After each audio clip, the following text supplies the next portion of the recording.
Здравейте! Днес с Мариан искаме да ви демонстрираме един метод, с който може да си подобрите техниката или да се научите да изпълнявате 3 базови упражнения, които ще са лицеви опори, набирания и кофички.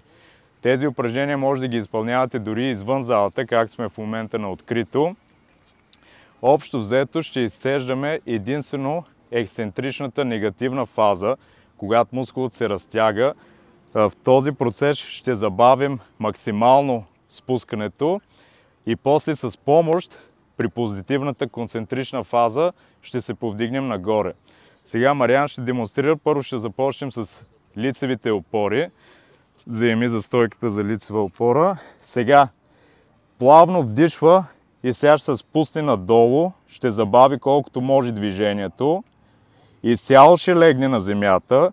После с помощ, първо от гърдите, после от таза ще се повдигне и ще издиша. Да. И отново, плавно забавяме слизането надолу. Изцяло слиза надолу. Сега с помощ се повдига нагоре. Първо от гърдите, после от таза. Още едно повторение ще направим да демонстрираме. Вдишваме. Горе издишваме. Добре.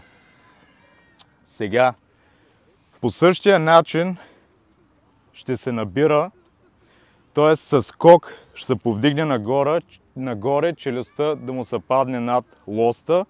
После плавно при спускането ще слезне надолу. Давай. С скок се повдига нагоре. Сега плавно спуска надолу и издишва. Горе вдишваме, долу издишваме. Скок, плавно спуска надолу. Браво. И още един път. С скок и плавно се спускаме надолу. И последното упражнение, кофичките, отново по същия начин. Сега ще заеме позиция.